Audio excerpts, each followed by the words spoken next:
Welcome Peanut Gallery to last week's review in football.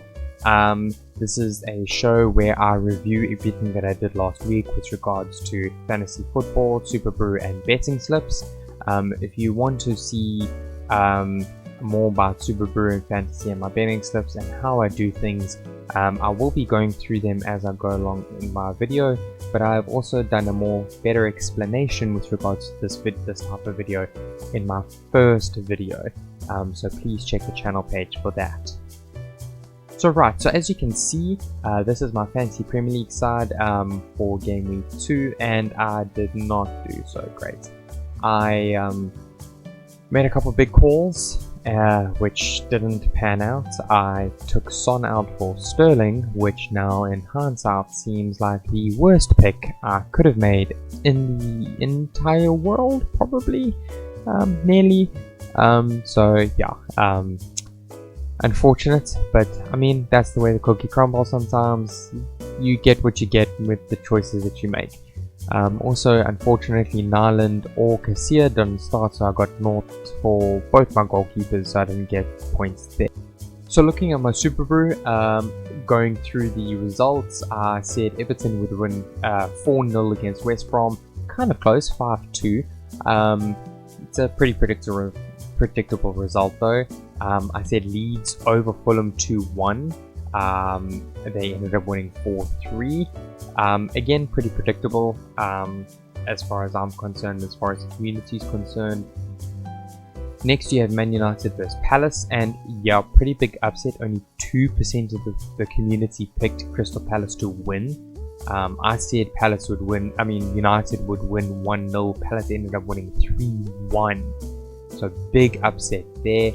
I was pretty close with Arsenal West Ham. I said it would be 2-0 to Arsenal. It was 2-1 to Arsenal. Community picked correct there as well. Then the first game on Sunday, I said it would be a 0-0 draw between Southampton and Spurs. Ended up being 5-2 to Spurs. I was going for something a little bit more off the beaten track.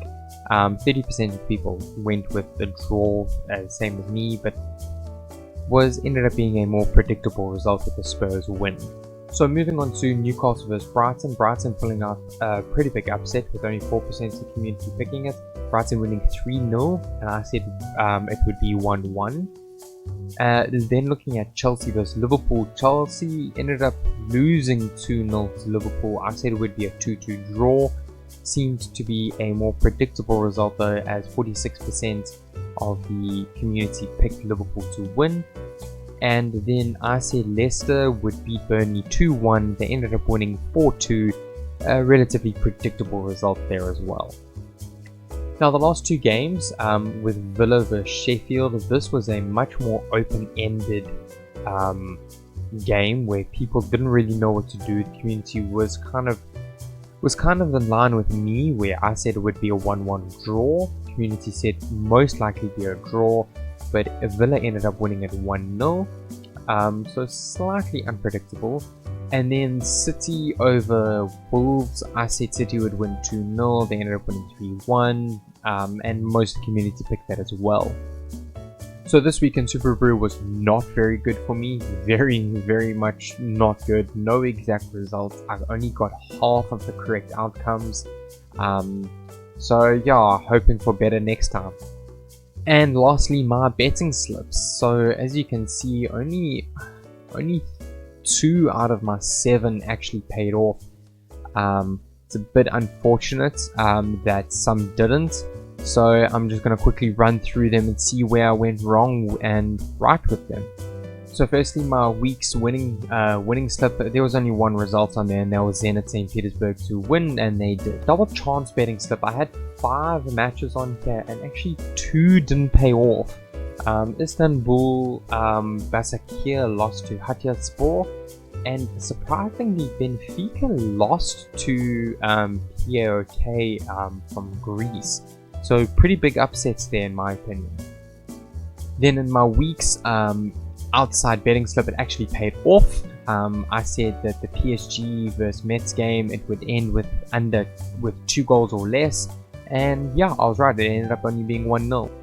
So on my weekend's betting slip for my wins, I said Celtic would win over Livingston, which they did 3-2. And then I said Leyton Orient would win over Mansfield, but they didn't. They drew 2-2. So fortunately, no win for me there. Then on my double chance betting slip, I actually didn't do terribly badly here. I mean, it was long odds. I had bet on 26 matches. 2 didn't play and I got 7 wrong. I was actually doing really well, and then Charlton unfortunately didn't get their draw. I was actually saying to myself before things that if I reached the end of Saturday without having lost a game, I would potentially have cashed out because the odds were so long. And if Charlton had won or drawn and not lost here against Doncaster, the likelihood is I would have cashed out and not had these bad runs over here. So unfortunate, but that's the way the cookie crumbles.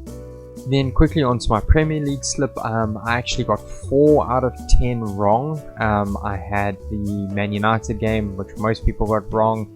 I said Newcastle would win over Brighton. Brighton ended up winning.